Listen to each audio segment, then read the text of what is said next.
hell is that book? Just use this. Whoa, whoa. Hell is that?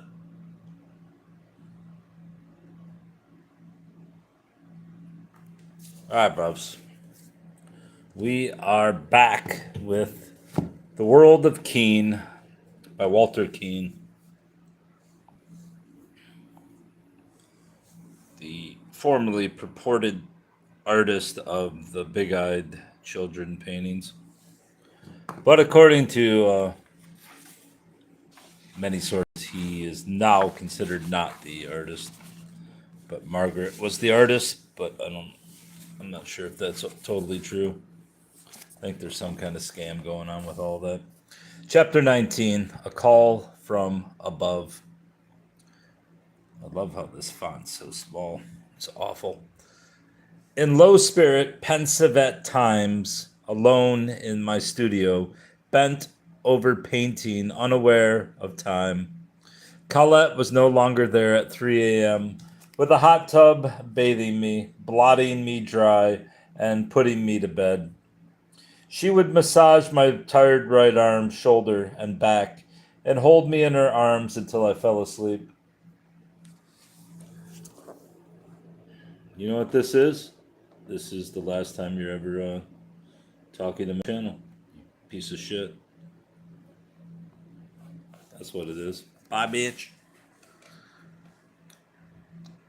She would massage my tired right arm, shoulder, and back, and hold me in her arms until I fell asleep.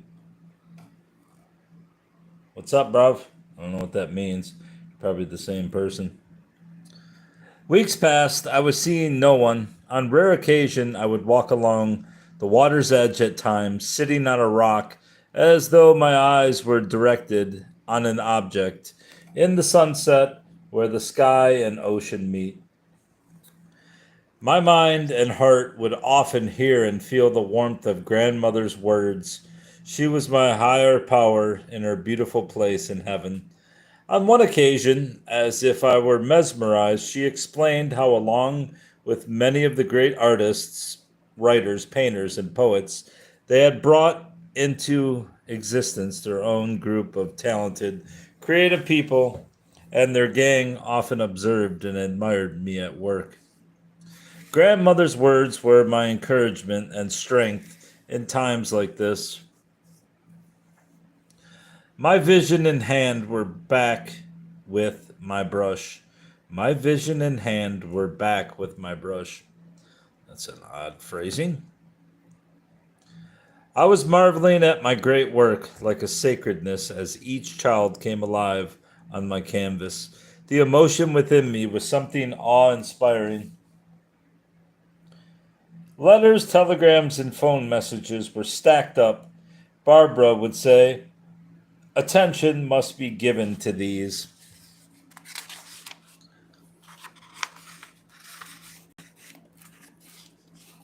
One spring morning, I left my studio. I found myself at the airport.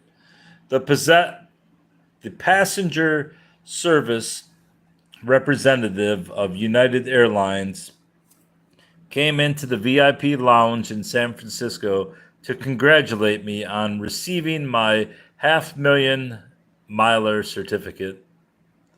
Soon it was time to board. He and one of his associates picked up the 4 cartons containing my paintings and placed them on their 3-wheel vehicle. What do you got? Yeah, it's a clock. It's haunted too. Soon it was time to board. He and one of the associates picked up the 4 carton containers and placed them on the 3-wheeled vehicle. Off we proceeded down the long terminal to my waiting plane. UAL flight number 800, nonstop to New York Idlewild Airport. Mine doesn't actually work correctly. It seems haunted because it just starts ticking at random times. The first 2 rows of seats on the right were blocked off for my personal use. I was allowed to carry my paintings on as hand baggage. I used row 1 to strap in the paintings that would not fit in the coat closet. Row 2 was where I sat, always on the aisle seat to keep the window seat for my personal things. The agent wished me a good flight. The captain came on to welcome us aboard and to say it would be a clear flight all the way. Shortly afterwards, the stewardess appeared to advise, "Please fasten your seatbelts. Make sure everything is securely under your seat." Soon we were airborne. My eyes drifted across the aisle into row 1 facing me. There she was. As though in a dream, I became mesmerized by her. She pulled her skirt up, showing her ivory colored flesh beneath the lifted skirt, and crossed her shapely legs, the right calf now in full view. I called out, "Colette?" The plane was leveling off, but I was still climbing. The legs unwound. A gracious lady stood up, as though disguised in a United Airlines stewardess uniform. She removed her jacket with breasts in full bloom, pressing her white shirt buttons as if they were going to pop off. I shouted, "Dana, it's you." She turned. As the light changed on her face, I said, "No, it's Colette. My God, they have melded into one person and come back to me." She was moving slowly, as though reeled in toward me on a line. She leaned over and in a quiet, seductive voice announced, "I'm Joan Marie, your stewardess." She handed me a Chivas Regal Scotch on the rocks. I asked, "How did you know, Mr. Keane, I have been given instructions on how to please you when you boarded?" "Yeah, buddy, it's a sign." Her alabaster complexion set off her brilliant eyes. I did a double take, feeling I was with Colette and Dana. I had finished my first drink. To the rattle of the ice cubes in the glass. "Yes, please, Dana. I mean Colette. I'll have another drink." What's up, brubs?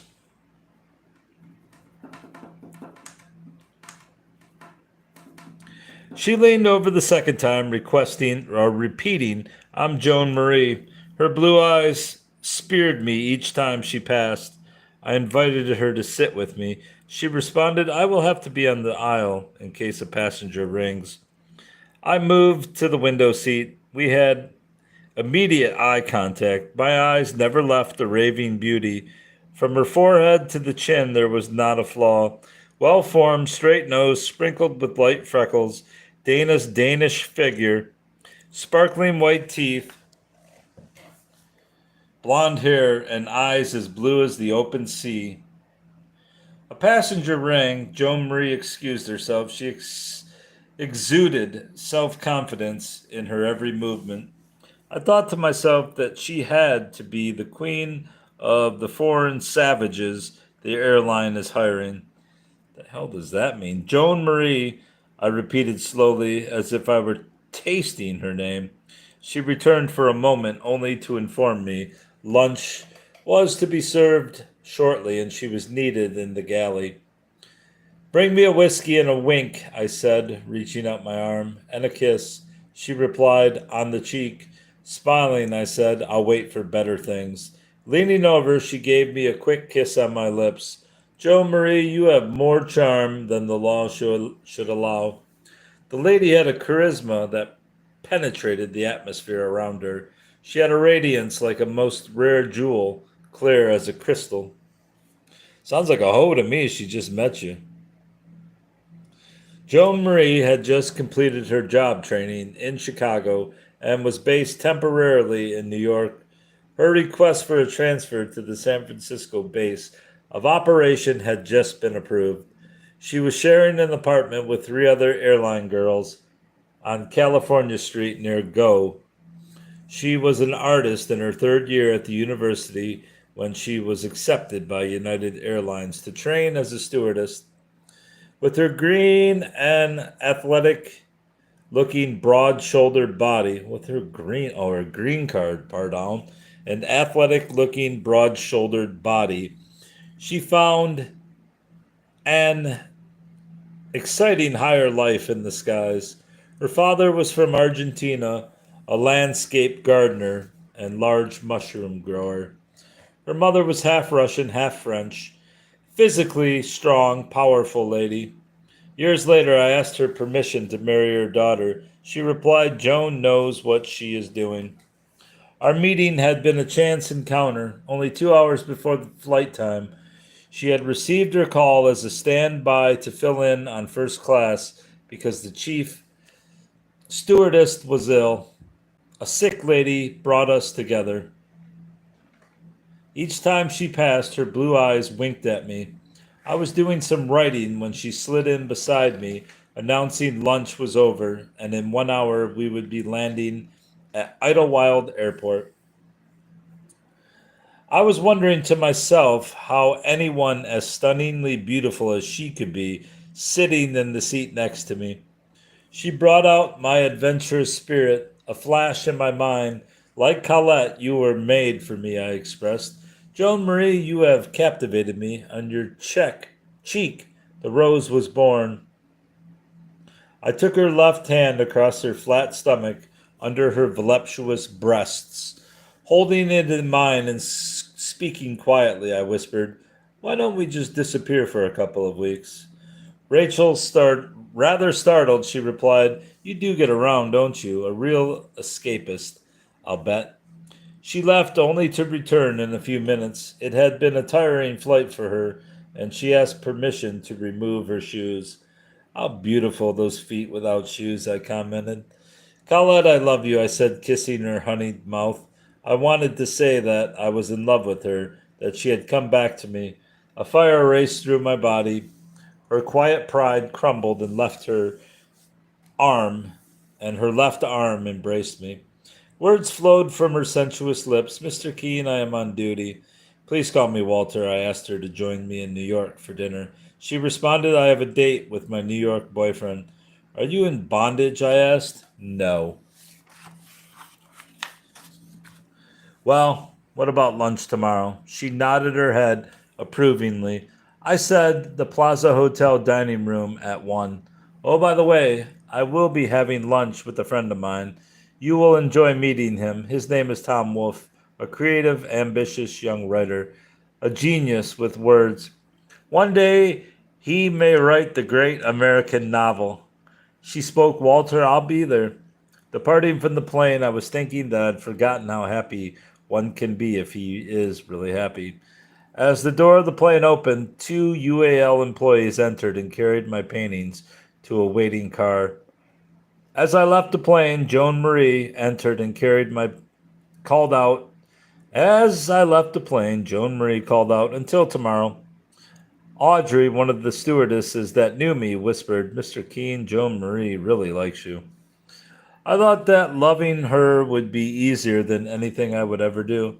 I made an early night of it, doing my business and having dinner with my gallery manager, Shannon. About midnight, I returned to my apartment at the Wyndham Hotel. I went directly to my studio where I laid out a painting and worked until dawn. Joan Marie was a glow in my mind. That night I dreamed of her, thinking, soon she will be mine.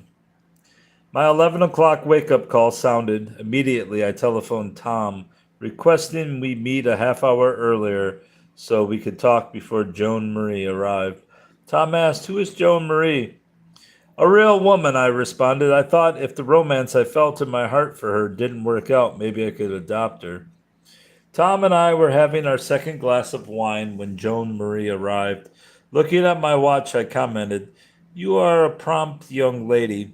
She replied, with my job, one has to be prompt. My visit with Tom took a back seat. Joan Marie was the shining star at the luncheon. We took turns telling humorous tales. Shortly after lunch, Joan said, gentlemen, you will have to excuse me. I must run down the street and buy a pair of shoes. I'll go along. Hand in hand, we waved goodbye to Tom. Down Fifth Avenue, we walked, arriving at a big store on the corner with a revolving door. I jumped into the same section with Joan Marie, stopping the movement with my feet. One foot to the right, another to the left. I held Joan Marie in my arms. We kissed for all of 2 minutes. People by the dozens were watching us. When I released the revolving door, the people applauded. One lady shouted, "That's Walter Keane. I saw him on the Jack Parr show." Another said, "I saw you on the Today Show." Still another called out, and in the Sunday Parade magazine section, with requests, I signed many autographs. I don't believe this at all. Joan Marie whispered in my ear, "I'll be in the ladies' shoe department." I handed her a $50 bill, saying, "They are a birthday present from me." She replied, "My birthday was 3 months ago." "Sorry I'm late, darling. It will never happen again." New shoes in her right hand, my right hand in her left, Joan Marie informed me that in 1 hour she had to be ready for her crew pickup, off and away to San Francisco. Strolling down Fifth Avenue past FAO Schwartz toy store, I said, "Let's go in. I will buy you a toy." "Another time," she replied. We arrived at the Wyndham Hotel. I introduced Joan Marie to the manager, Jim Castle. "You'll be seeing more of her." He replied, "I hope so." "Oh, Walter, this is a charming apartment, so large, and a studio as well, full of excitement, and your original oil paintings on the wall, and one in progress on your easel. They make the place. I love your paintings." I wanted to ask, "What about me?" She asked, "Do you live here?" "This is a home away from home, my New York studio since 1953. Presently, I'm working in the San Francisco area on a major painting. I'll be in New York for a few more days. I have business to do here, and I own an art gallery on 67th and Madison." As her blue eyes gazed deeply into mine, she spoke softly, "I must be going soon." Like a traffic signal changing from yellow to green, we wrapped our arms around each other and kissed, again with direct eye contact. I spoke, "Joan Marie, your eyes are penetrating like an assault with a deadly weapon. Walter, I don't want to wound you." I was speaking, feeling, touching as though I were with two women, Colette and Joan Marie. Words flowed from my heart. "As of now, I declare you my woman." The signal turned red. With a startled expression, she said, "We have just met. Would you please repeat what you just said?" "Joan Marie, as of now, I declare you my woman." I must admit, I like the sound of that. Now, if you will excuse me, I really must go. "May I call you in San Francisco?" "Please do." The next day I telephoned her. She said she was happy to hear my voice. We talked for about 20 minutes. I inquired as to her schedule. She reminded me that she was temporarily on standby. The following day, Jim Castle telephoned me at my gallery to report Joan Marie would arrive the next evening at 5 at Idlewild Airport. With the good news, I immediately telephoned Joan Marie in San Francisco. "Yes, I'll meet your flight." "No, I don't have a car in New York." When I hung up the telephone, Shannon Flatley, a dear friend and the manager of my gallery, commented, "Walter, you were bubbling with happiness on the telephone. What was that all about?" I gave a play-by-play description to her of all I knew about Joan Marie. Shannon was an Irish beauty, a genius. I loved her like the models that worked for me. No touching. I admired her beauty and her outstanding business ability. She could accomplish anything and do it quickly. Her first call was to hire a chauffeur driven classic antique car where the driver sat in the open air and the passengers were sheltered inside. Shannon set up a dinner party, even with a cake, saying, "I love you."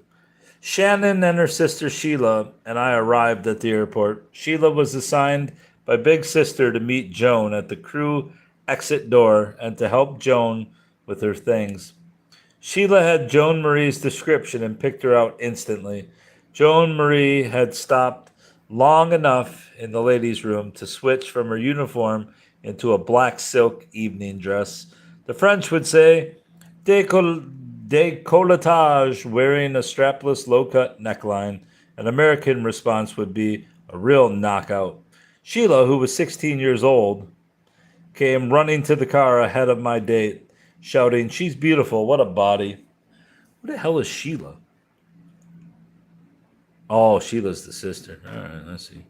I stepped from the car, greeting Joan Marie with a kiss on each cheek. The driver took her suitcase and handbag. We were off for an evening of adventure, drinking, and fun. All had been beautifully programmed by the great, brilliant Shannon Flatley. As the cake was being served, Joan asked, "What time is it?" Looking at my watch, right on 3. No wonder I am so tired. As the driver was taking us home, Joan Marie whispered, "Walter, 72 hours ago, you told me, as of now, I declare you my woman. Do you still feel that way?" Smiling, shaking my head, "Oh, yes, my beautiful one, more than ever." She replied, "Since our meeting, you have been in my mind, my heart, and my dreams. As of now, I declare you are my man." A oneness took root in our togetherness. I explained to Joan Marie I was nearing completion of my masterwork, tomorrow forever, and would have little time for her until it was completed, adding, "I hope not too long." Well, isn't that special? All right, the creation of the masterwork, chapter 20. And there's a bunch of photos coming up, so.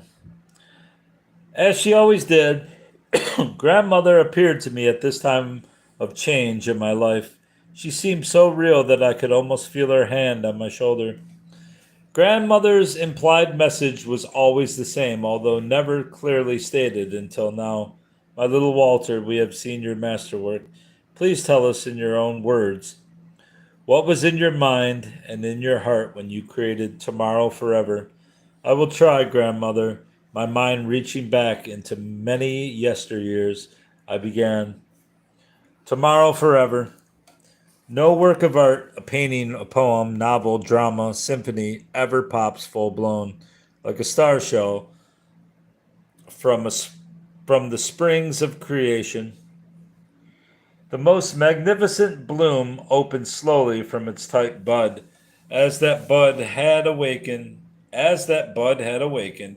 to cell stirrings within the plant through the miracle of photosynthesis.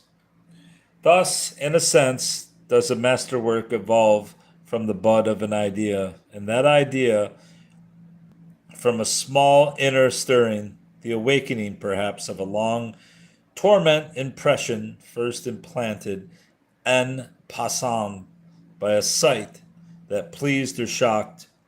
Its evolution from rough sketch to completed canvas is a synthesis, too, a synthesis of countless and counteracting thoughts.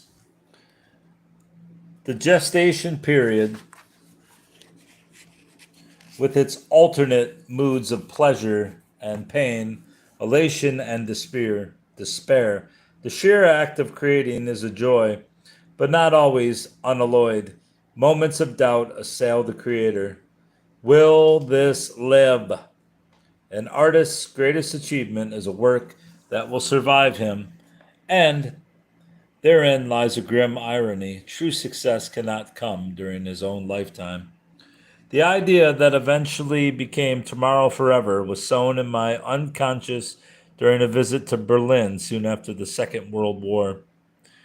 There I witnessed a sight that seared itself into my memory like a deep burned brand. Horribly emaciated, frightened children scurrying among the awesome rubble. Why is it awesome? There was something about their quick movement, their furtive, darting eyes abnormally enlarged by sunken cheeks, and ever after haunting. That was vaguely familiar. It hit with a shock. These kids looked like rats, acted like rats, I said to myself. This must live. By that I meant this poignant scene of the aftermath of war children, not alone, orphaned, but reduced to the level of foraging, fear-ridden rodents, must somehow be captured as a graphic reminder to the men of the future. Is this what you want? I left Berlin, and the picture receded. In time, other events pushed the thought out of my mind altogether, or so it seemed. Actually, as always happens in such experience, it had found a snug corner in the incubator of the unconscious. Our unconscious, a willing heir to creativity and a guide to the conscious, if we let it, knows what it's about.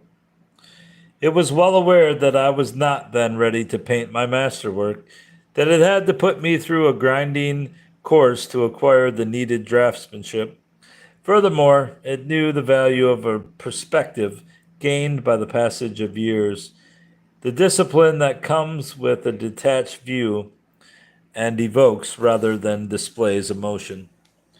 And so one day, I holed up in my private studio where only 6 people ever saw the work in progress. Painting, like writing, is a lonely affair. Long hours went into each day, and the days ran into weeks, the weeks stretching into months, the months lengthening into years. Endless nights were devoted to research, and countless drawings consumed reams of paper before I decided upon the ultimate composition. Then came the moment long and patiently striven for, pardon, the moment of the first brushstroke. So electric was the creative force that even the brush seemed a thing alive in my hand, more a partner than a tool. During those years of groping, searching for the final plan, I had done the United Nations painting for a dual purpose in the hope that it might hang at the next summit conference to remind the heads of state for whom they were negotiating, and as a test vehicle to carry 17 children before I essayed a model thronged with 100. Rather like the astronauts feeling their way in arching flight into space, then a single orbit, then multiple orbits. And then we go right into the masterwork, apparently. In search of the masterwork's final form, I discarded hundreds of sketches. Here the artist thinks with a pencil, war waifs streaming down over the canvas from an infinite beyond, encompassing all past conflicts and their harvests of orphans, or hapless children corralled like cattle, or a stairway up out of nowhere, or into nowhere. Among these early musings appeared the first hint of an S curve, no more than a doodling. There it is, sketch one. Are you impressed? There's the children. There's a fence. Looks like an upside down pair of pants and a ruler, but I don't know what the hell it is. That doodle, a fortuitous bit of scrawling, in retrospect, turned into the torment of an insistent inner voice begging to be heard. And so, scores of sketches later, I began to experiment with the S in earnest. Its sinuousness, as seen here, had an appeal, but I was plagued by a vague misgiving. Suddenly it became clear.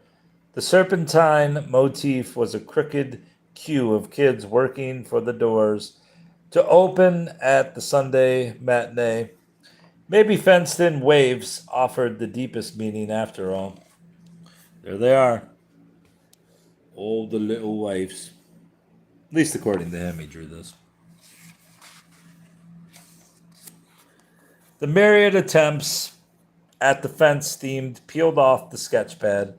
This one was the best of the lot, but even at its best, either the form itself or I was out of form.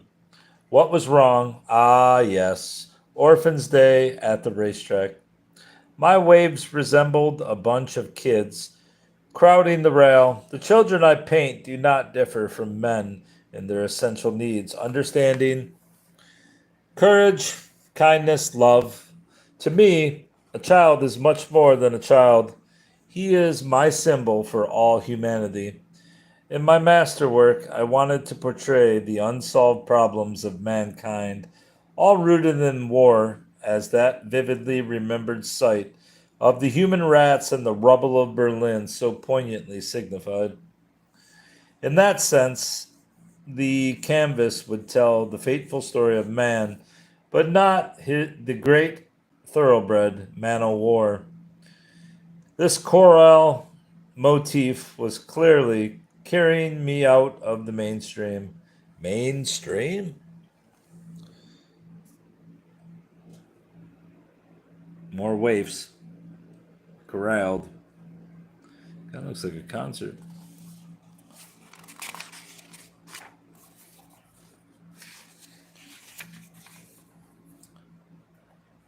Through association, thought association, took me back to an early nebulous idea, children streaming down onto the canvas, out of the timeless past. I began playing with that theme until, again, after countless despairing starts and discards, I reached this stage. I seemed now to be on the right track, but my children weren't.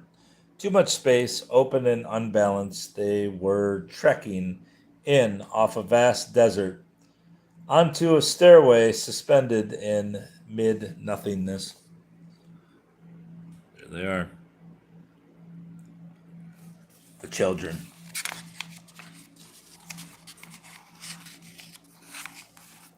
I really hate these captions, especially because they're in italics. It's very difficult to read this. Obviously, for my masterwork, I wanted no ant-like column marching down the canvas. I toyed with a variation of the theme, let them emerge from the infinite past as though from the womb of humanity. At length, I came up with this version. Again, that sinking sense of despair. My noble theme had somehow gone awry. My children now looked as if they were pouring forth from a fallout shelter. Man, if insensible enough, may wind up being roasted in such an underground oven. And so this was no way to delineate my children of the ages. It was a suffocating thought. My theme must be as wide and far and limitless as the rim of the world. There they are.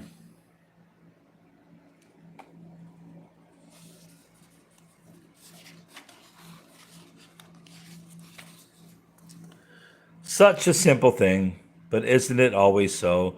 The simplest ideas are the most elusive. Back I went to the procession out of space like a stream of consciousness through the ages. And with it, I paired more definitely that doodle. And with it, I paired more definitely that doodle. That's clunky. Spawn pattern of an S construction. This proved more heartening. It was a better design.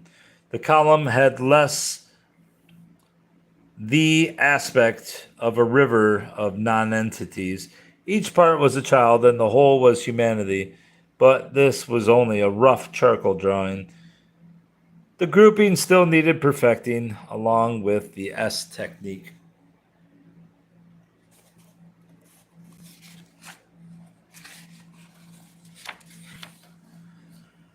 At last, I had reached the ultimate form of my masterwork. The endless drawings, the charcoal sketches lay scattered along the years, each in its groping very each in its groping way had helped lead me to this moment so exciting in the life of an artist. The moment he stands up to his easel, palette in hand, and makes the first tentative stroke of the brush. This was a moment both exciting and frightening. I was poised before a broad expanse of barren canvas, 8 by 4 feet, big as a double garage door. The photographer caught me in the initial phase of the actual painting of the laid out scene. As the lined figures took on the color and countenance of life, I kept saying to myself, is this really the masterwork I've labored so long to achieve? The vision I have dreamed, the painting I have set out to do.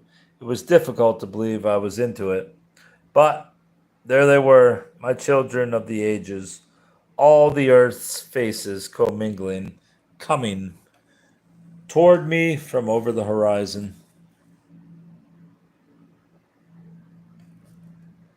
Kind of looks like a roller coaster there. God, there's another page of this text. All right. We'll get through this somehow. We'll get through it together. There it is, the masterwork. Over the horizon of the infinite past, out of the ages lost even to the pinpointers of time, they come as they must have been coming in my unconscious ever since that deeply etched day in Berlin.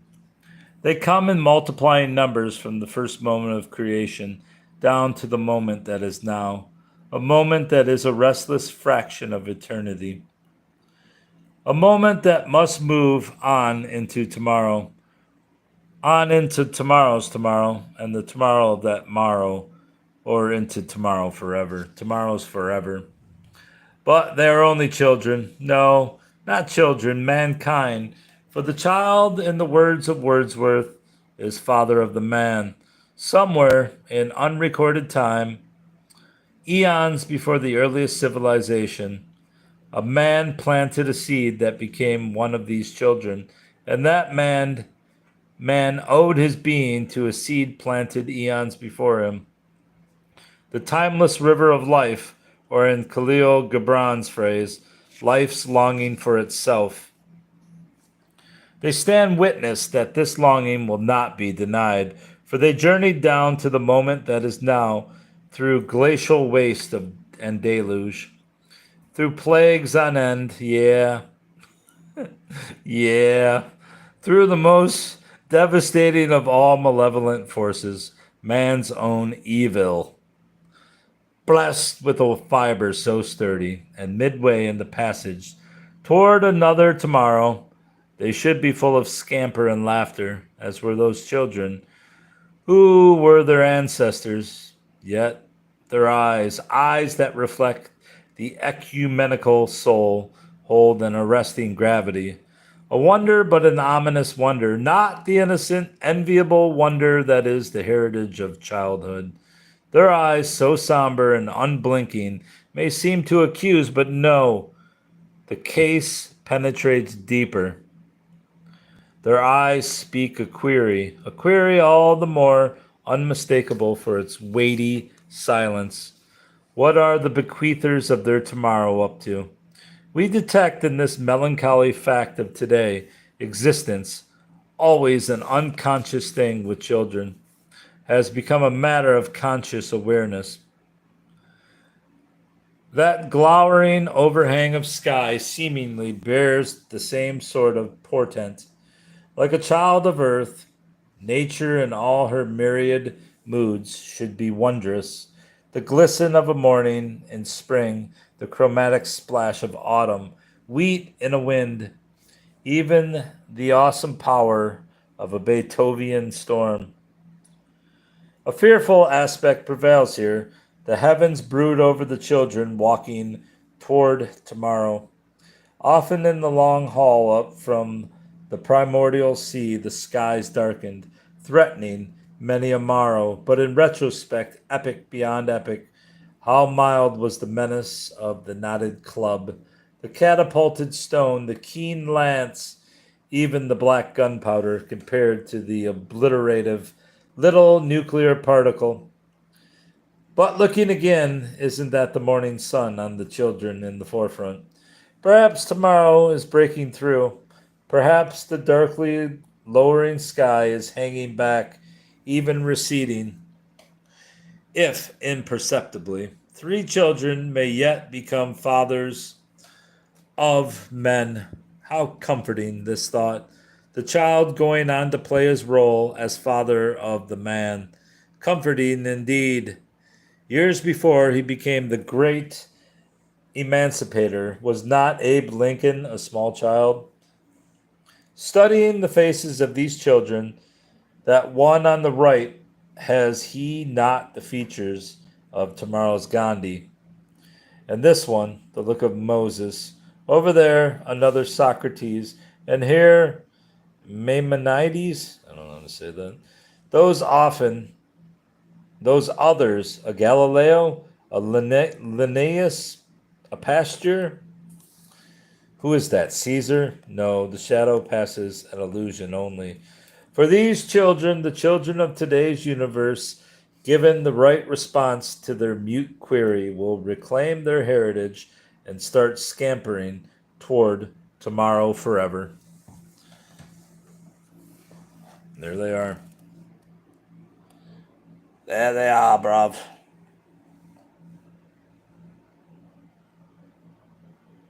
Hey, isn't that Jamiroquai?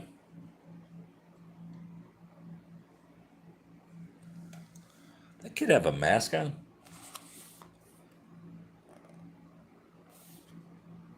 Like, no? Is that just... Or she has a mask, something on her eyes. Oh, I guess they all have black eyes, don't they? Like the little rings around their eyes. Like they're wearing fucking pilot glasses. That's his masterwork. All right, Brobs. That's all you get for tonight, unless you pay me $287,000, and I'll keep reading. Look at that. There's survival. We're getting ahead of ourselves. How many more pages of this book? It's like 100 more. 163. Yeah, basically 100 pages. All right, Brobs. That's all. I give up.